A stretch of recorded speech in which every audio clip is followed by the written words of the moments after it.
सबसे पहले तो सर ये है कि जो पुराने वेंडर के साथ जो खामियां थी उसमें 2-3 प्रॉब्लम्स थी जिसको हम लोगों ने पहले एसएससी के सामने रखा था। लेकिन उसके बाद एसएससी ने एक हम लोगों को आश्वासन दिया कि हम लोग एक नए वेंडर को लेके आ रहे हैं जिससे कि आपकी प्रॉब्लम रिजॉल्व होगी, इन फ्यूचर ऐसा नहीं होगा। तो हमने विश्वास किया और हमने देखा कि भाई चलो इस तरीके से अगर होगा तो हम उस पे आगे चलते हैं। एसएससी ने बहुत सारे नोटिस निकाले, अलग-अलग तरीके से बोला कि एआई के थ्रू हम पेपर करवाएँगे ताकि पेपर में कोई भी किसी भी तरीके का लूप होल ना रहे, पेपर लीक ना हो, ये सब चीज़ें थी। लेकिन अभी जो एसएससी ने किया इस बार, जिस लोगों को इन्होंने रिस्पॉन्सिबिलिटी दी है, उन्होंने पूरा का पूरा सिस्टम बिल्कुल ब्लंडर कर दिया। जिसे कहते हैं, जैसे मान लीजिए अगर मैं छोटी सी चीज़ आपको बता रहा हूँ इन शॉर्ट में, एडमिट कार्ड बच्चों के जो आ रहे हैं वो लगभग 300-400 किलोमीटर नॉर्मल, हजार हजार किलोमीटर तक के डिस्टेंस को जो बच्चों को सेंटर दिया जा रहा है। एग्जाम्पल के तौर पे मैंने पहले भी इस बात को कई बार सोशल मीडिया पे रखा है कि एक राजस्थान का बच्चा जिसको अंडमान निकोबार भेज रहे हैं, एक रांची का बच्चा जिसको जो है ये कलकत्ता भेज दे रहे हैं, इसके बावजूद अगर मान लो बच्चा सेंटर पर पहुंच रहा है तो जब इनकी लोकेशन चेंज हो जा रही है, एट अ टाइम पर बच्चे का सेंटर चेंज हो जा रहा है।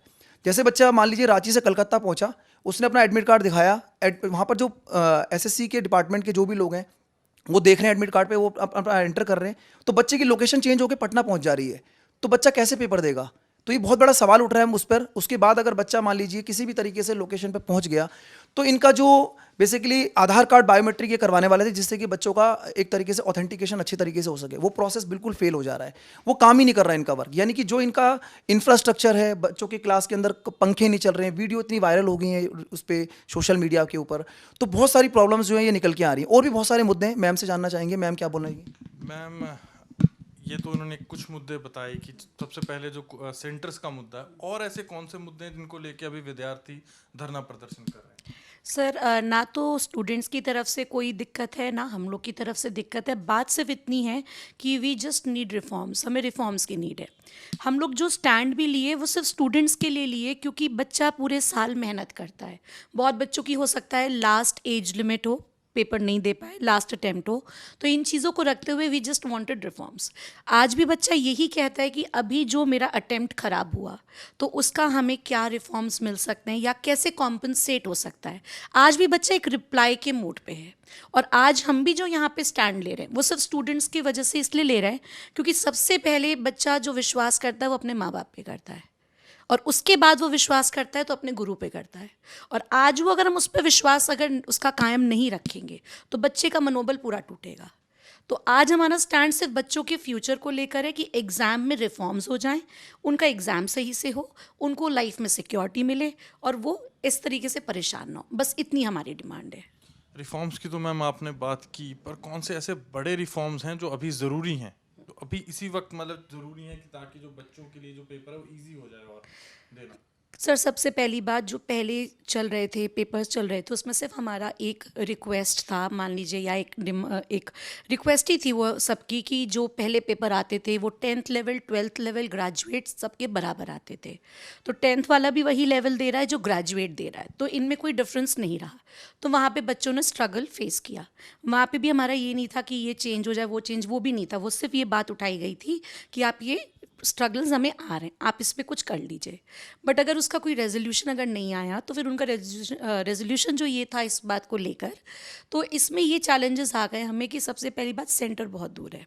मैं एक फ़ीमेल होते हुए एक पार्ट काउंटर करूँगी, कोई गर्ल का सेंटर अगर आज 500 किलोमीटर दूर आता है, मुझे नहीं लगता कि किसी की फैमिली एक अकेली बच्ची को 500 किलोमीटर दूर भेजेगी, नहीं जाएगी। उसके पेरेंट्स साथ जाएंगे, साथ जाने के बाद वो स्टे कहीं ना कहीं करेंगे। और मैं ये भी मानती हूँ कि हर कोई इतना फाइनेंशियली स्ट्रांग नहीं है।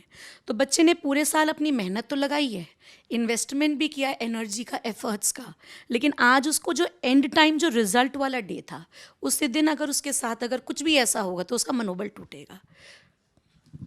इतने मुश्किल हालात हैं, जैसे हम नेट पर भी देख रहे हैं, सोशल मीडिया पर बच्चों से भी जब हमने बातचीत की जो प्रोटेस्ट कर रहे हैं, इस समय बच्चों के दिमाग में क्या चल रहा है, स्टूडेंट्स की साइकोलॉजी इस समय? एग्जैक्टली मैं आज भी सुबह सो के उठा हूँ सर। सुबह बच्चों के मैसेज मेरे पास आ रहे हैं, मेरे पास मैसेज है बच्चों का कि सर मैं इस सेंटर पे पहुंचा और लोकेशन चेंज हो गई है, अब हम क्या करें। तो मतलब इस टाइम पर बस बच्चों को एक ही आश्वासन दिया जा रहा है कि हम आपके लिए फाइट कर रहे हैं, किसी भी तरीके से इस चीज़ को, जो भी लोग जो भी बड़े अधिकारी है वो इस चीज़ को सुनेंगे और इसको रिजॉल्व करेंगे। अगर मैं बात करता हूँ प्रॉब्लम्स की, तो प्रॉब्लम आप सर खुद सुन के हैरान हो जाएंगे। बच्चे एग्जाम के अंदर जा रहे हैं, हम आज बात कर रहे हैं सर, हम बच्चों के लिए इस बात के लिए डिमांड कर रहे हैं कि माउस ठीक से चल जाए बच्चों का। मतलब हम इंडिया को किस लेवल पर देख रहे हैं और हमारा क्लास के अंदर, क्लासरूम के अंदर बच्चों का माउस नहीं चल पा रहा। जिस पेपर को जिस बच्चे से मतलब जो पेन जो बच्चों को दिया जा रहा है जिससे पेपर सॉल्व करेंगे, उस पेन का इंक सर सूखा हुआ, मतलब पेन नहीं चल रहा है बच्चों का। वो बार बार इन्विजिलेटर को बोल रहा है कि मेरे को पेन दे दीजिए, मैं पेन से पेपर कैसे करूंगा। इवन दो आप ये समझिए कि जब इनके पास इंफ्रास्ट्रक्चर ठीक नहीं है तो आप पेपर को देखो, बच्चों की डिमांड है।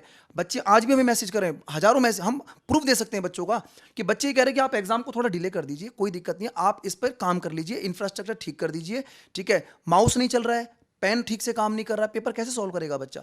जो पेपर दिया जा रहा है वो पेपर सर वाइट पेपर यानी कि ब्लैंक पेपर नहीं है, रिसाइकल पेपर दिया जा रहा है। क्या मतलब इस लेवल तक ये लोग काम कर रहे हैं। और इस चीज़ को जब उठाया गया है तो अभी तक मुझे लगता है कि हमारे पास कोई भी इस तरीके का कोई विश्वास, मतलब कह सकते हैं कि नोटिस हमारे पास कोई नहीं मिला। इसके बीच में देखो सबसे बड़ी बात क्या, जैसे 31 तारीख को आपने देखा होगा पूरे भारतवर्ष में सब लोगों को नजर था कि भाई टीचर्स आखिर रोड पे उतरे क्यों। लेकिन उसके बावजूद भी डिपार्टमेंट से एक वैकेंसी का मैसेज आता है कि हम सीजीएल में 14,000 वैकेंसी दे रहे हैं। तो इससे हम क्या समझे कि आपको कोई फर्क नहीं पड़ रहा। हम एक तरफ टीचर सारे डिमांड कर रहे हैं कि बच्चों के साथ ये समस्याएं, ऑन प्रूफ ग्रीवेंसीज वहाँ दी गई। इसके बाद हमको हमारे एक फैकल्टी हैं, टीचर हैं, उनको बोला गया कि सर एक टीचर चलिए और 4-5 बच्चे चलिए, हम आपको चेयरमैन साहब से मिलाते हैं। अंदर गए, चेयरमैन साहब का जवाब, सर सबसे बड़ी बात क्या हैरानी वाली बात है कि पेपर हम एआई से करवा रहे हैं और वहाँ पर क्या हमको दिया जा रहा है, एक तरीके से इन्फॉर्मेशन दी जा रही है। उन्होंने बोला कि सर पेपर ना एआई के थ्रू हमने करा कि पेपर सेम आ जाएगा। सेम पेपर आ गया सर, मतलब आज की एक 24 तारीख को पेपर हो रहा है, एक 26 तारीख को पेपर हो रहा है और पेपर सेम आ रहा है। तो हमने बोला सर पेपर सेम आ गया, करे तो बहुत अच्छी बात है, बच्चे सरप्राइज हो जाएंगे ना, बच्चों को आइडिया ही नहीं है। मतलब इस तरीके से मतलब वो लोग सोच रहे हैं। हमें बड़ी हैरानी है कि आज जिस लेवल पर कंपटीशन एग्जाम है, जैसे लास्ट ईयर की अगर हम बात करें, जैसे अभी आपने बताया कि सर लास्ट ईयर भी देखने को मिला, तो 2024 में भी हमारी ये डिमांड थी। आज से 5-6 महीने पहले अगर लोग वीडियो को देखेंगे तो वहाँ पर भी हमने ये डिमांड रखी थी कि 10th level, 12th level, graduation level के पेपर में डिफरेंस होना चाहिए। हमारी उस टाइम भी डिमांड थी, थोड़ा सा MTS लेवल पर बच्चा है, एक LDC लेवल, एक इंस्पेक्टर लेवल पर है, तो पेपर में थोड़ा डिफरेंस होना चाहिए। हमारी एक ये डिमांड थी। दूसरा ये था कि जो आप मार्क्स दे रहे हो, आप क्वेश्चन के अंदर मतलब क्वेश्चन पेपर दे रहे हो, उसके अंदर आप अपने एंड से आपने क्वेश्चन गलत दे दिया, बच्चों से 100 रुपीज़ चार्जेस कर रहे हैं कि आप रिप्रेजेंटेशन डालिए और उसके बाद हम उसको ठीक कर देंगे। तो उस पर भी हमारा ये था कि आप क्वेश्चन को ठीक तरीके से बनाइए, बच्चों से चार्जेस क्यों लिए जा रहे हैं। 30 लाख बच्चे फॉर्म भर रहे हैं इस बार। आप देखो CHSL का एग्जाम होने वाला है, ठीक है, सितंबर से स्टार्ट होगा। CGL का भी डाटा निकल के नहीं आया, लेकिन लगभग जिस हिसाब से बेरोजगारी है 30 लाख के आसपास बच्चा जरूर CGL का एग्जाम देगा। CHSL के एग्जाम में 31 लाख बच्चों का रिप्लाई आ चुका है RTI के थ्रू कि 31 लाख बच्चा एग्जाम के अंदर बैठने वाला है। तो अगर ऐसे करके अगर हमारा सिस्टम चलेगा तो कैसे हम यूथ को आगे एनकरेज कर पाएंगे। बच्चों का मनोबल टूटा हुआ है। 6 तारीख से एग्जाम स्टार्ट है स्टेनोग्राफर के, बच्चे ये पूछ रहे हैं सर एग्जाम देने जाएं या ना जाएं। जो बच्चों के साथ समस्या हो रही है उसको कैसे हम 500 किलोमीटर दूर अगर जा रहे हैं, 400 किलोमीटर जा रहे हैं, हमारा लोकेशन चेंज हो जाएगा, तो हम कैसे वहाँ पर एग्ज़ाम दे पाएंगे। दूसरी बात है कि यहाँ पर मैं एक चीज़ और ऐड ऑन करना चाहूँगा कि जब तक, जैसे मान लीजिए अगर इतनी सारी प्रॉब्लम आ रही है तो हमारी गुजारिश है कि जब तक ये चीज़ें ठीक नहीं होती हैं, आप एक नोटिस निकाल के एग्जाम को होल्ड कर दीजिए कि एटलीस्ट हम इस चीज़ को सुधार लें। हमारी यही डिमांड है कि आप पहले अपने सिस्टम को सुधार लीजिए। बच्चे मेहनत कर रहे हैं और एक सरकारी नौकरी करने वाला बच्चा सर सुबह अपने घर से निकलता है, उसकी क्या कंडीशन है, किस तरीके से वो अपने सर्वाइव कर रहा है, भूखा प्यासा जा रहा है, और लास्ट में उसको क्या मिलता है कि वो एग्ज़ाम पूरे साल उसने मेहनत की, किसी का लास्ट एज है, उसका एज उसकी ख़त्म होने वाली है एग्ज़ाम के लिए। तो ये बहुत सारी बच्चों की प्रॉब्लम्स हैं सर। क्वेश्चंस को लेके भी देखा गया, जब हमने बच्चों से बातचीत की, क्वेश्चंस को लेके भी उनके मन में बहुत सवाल रहते हैं और देखा हमेशा जाता है कि क्वेश्चंस गलत आ जाता है, बाद में उसको ठीक करने के लिए पैसे दिए जाते हैं। कभी कभी कोई हाई कोर्ट भी मूव कर जाता है, लोअर कोर्ट भी बच्चे मूव कर जाते हैं, फिर स्टेज लग जाती है। कोई ऐसी एग्जाम्पल कि जहाँ क्वेश्चंस को लेकर बहुत डिस्क्रिपेंसीज हुई हो, जो आपको लगा हो कि बहुत माइनर थी पर इतनी बड़ी गलती कैसे हो गई? सर गलती माइनर या मेजर, लेकिन वो बच्चे के लिए एक बहुत बड़ा चैलेंज हो गया है, क्योंकि बच्चों का ये कहना है कि वो AI जनरेटेड जो क्वेश्चंस थे, क्वेश्चंस में आंसर हाईलाइटेड थे, तो बच्चों को बिल्कुल सामने दिख रहा था कि इस क्वेश्चन का आंसर यही है। और जब उनके दिमाग में ये था कि हम ये क्वेश्चन अटेम्प्ट करके आए हैं, उन्होंने चेक भी किया तो उसका आंसर एग्जैक्टली वही था। तो यहाँ पे तो वो वाली बात होगी ना कि जो पढ़ने वाला बच्चा है वो भी मात खा जाएगा। हो सकता है जो आई कैचिंग है, जिसने तुरंत उस पॉइंट को कैच किया है, वो उस मार्क को क्वेश्चन को सही मार्क करके वो भी निकल सकता है। तो यहाँ पे सबसे पहली चीज़ तो क्वेश्चंस में आंसर हाईलाइटेड थे। और आज भी अगर हम AI भी यूज़ करते हैं तो आज भी हम लोग भी AI यूज़ करते हैं, बट हमें उसके लिए वी नीड प्रूफ रीडिंग, क्योंकि अगर हम कोई भी एक क्वेश्चन डालते हैं तो उसके मल्टीपल 4 क्वेश्चंस आते हैं with 4 different languages and 4 different options. तो AI करने के बाद भी एक प्रूफ रीडिंग का एक ऑप्शन है, क्योंकि it is a very wide level examination which is catering मतलब बच्चों का फ्यूचर। तो यहाँ पे प्रूफ रीडिंग बहुत मैंडेटरी होता है, जो कि बहुत मतलब मुझे लगता है हाई लेवल पे मिस किया गया है। क्या आपको लगता है और सुधार किए जाने चाहिए सिस्टम में कि बच्चों को और टीचर्स को ग्राउंड पर ऐसे आना ना पड़े, धरना प्रदर्शन करना ना पड़े? सर सबसे बड़ी बात तो क्या है, जैसे मैम ने एक बहुत बहुत इंपॉर्टेंट बात बोली, शायद उसको मुझे एक बार दोबारा हाईलाइट करना चाहूँगा। आप एग्जाम में जा रहे हैं, क्वेश्चंस के आंसर्स पहले से ही सिस्टम के अंदर ऑलरेडी मार्क हो रखे हैं। ये बहुत बड़ा मुद्दा है, मतलब कि ऐसा कैसे हो सकता है कि अगर कोई बच्चा पेपर देने जा रहा है, उसको दिख रहा है कि मेरे पास बहुत सारे बच्चों के, मैं मैथ्स का फैकल्टी हूँ, बच्चे कह रहे सर मेरे को मतलब डाटा नहीं, लेकिन बच्चे कह रहे सर उसका आंसर मैंने 125 निकाला, सर मार्क भी 125 था, फिर मैंने अगला क्वेश्चन देखा, सर उसका आंसर भी, फिर मैंने सर 4-5 क्वेश्चन ऐसे ही लगा दिए।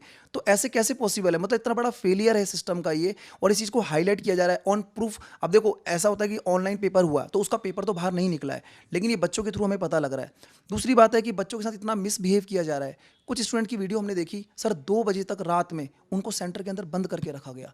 कुछ बच्चों के साथ मारपीट भी हुई है। तो ये गलत चीज़ें हैं। मतलब हम देखो, हमें हमारी किसी से कोई ऐसा नहीं है कि हमारा किसी कोई पर्सनल वेंडर है या हमारा कोई पर्सनल किसी से है।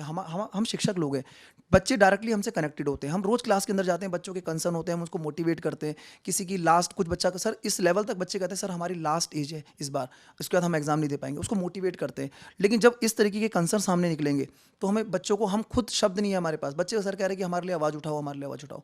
तो हम आपके चैनल के माध्यम से यही बोलना चाह रहे हैं कि इस चीज़ को जल्दी से जल्दी रिजॉल्व करें। और ये सारी समस्याएं हमने आपको दे दी हैं, ठीक है। और हर एक चैनल पर मुझे लगता है कि सोशल मीडिया पे कोई ऐसा चैनल नहीं होगा जिस पर ये कॉमन बातें निकल रही हैं, लेकिन हम आपके चैनल के जरिए से यही बोलना चाह रहे हैं कि ये जितनी भी समस्याएं हैं, माउस ठीक से काम नहीं कर रहा, पेपर ठीक से नहीं है, इंफ्रास्ट्रक्चर ठीक से नहीं है, बच्चों की सबसे बड़ी प्रॉब्लम क्या है कि अगर आप 400-500 किलोमीटर सेंटर दूर क्यों दे रहे हैं? अगर आपके पास इंफ्रा नहीं है तो आपको पहले से उसको अरेंज करना चाहिए। गर्ल्स को कितनी प्रॉब्लम हो सकती है अगर किसी बच्चे ने, कोई गर्ल्स होटल लेके अपने फैमिली के साथ गई है, एट द टाइम उसको आपने तो सिर्फ ये डाल दिया कि हम आपको फर्दर इन्फॉर्म करेंगे, आप हमारी वेबसाइट पे बने रहिए। लेकिन जो बच्चा 400 किलोमीटर से टिकट कर गया है, ठीक है, उसको इतना खर्चा उसका हुआ है, अगली बार वो कैसे सूची को करेगा? और सबसे बड़ी बात क्या है कि अगर किसी सेंटर पे प्रॉब्लम भी आ रही है तो वहाँ पर जो अधिकारी हैं वो रिटर्न में नहीं दे रहे कुछ लोगों को, कि आप रिटर्न में नहीं देंगे तो फिर वो कैसे इस बात का विश्वास होगा कि सच में सेंटर पर दिक्कत हुई है? तो ये तो आप मनमानी कर रहे हैं इस चीज़ को लेकर। हमारी यही गुजारिश है कि आप इस चीज़ को बिल्कुल अपने संज्ञान में लें और इस चीज़ को जल्दी से जल्दी रिजॉल्व करें, ताकि स्टूडेंट, देखो भारत का युवा, हम एक तरफ बात करते हैं भारत का युवा बहुत कुछ आगे करेगा, लेकिन आज युवा जो है माउस के लिए तरस रहा है सर। ये बहुत, मतलब हमें बोलता हुआ भी अच्छा लग रहा है कि माउस ठीक से काम नहीं कर रहा, पेन ठीक से काम, ये कॉमन प्रॉब्लम्स है। तो हमारी यही गुजारिश है एसएससी से कि आप इसको अपने, बिल्कुल सबसे पहले तो एक नोटिस निकाल के बच्चों को आश्वासन दें कि हम इस पे क्या कर रहे हैं, ठीक है। हमारी यही गुजारिश है आपके चैनल से कि इस पर एसएससी जरूर ध्यान दे और बच्चों की प्रॉब्लम को रिजॉल्व करे और बच्चा मेहनत करके आगे बढ़ेगा, ठीक है। यही बच्चों को हम बोलना चाहेंगे आपके। तो सेंटर से लेकर, सेंटर में लगे पंखे, पंखे से लेकर पेन तक, बच्चों के मन में एसएससी एग्ज़ाम को लेके बहुत सवाल हैं। सड़कों पर विद्यार्थी हैं और उनका एक नारा है कि एसएससी का ऐसा क्यों बुरा हाल है।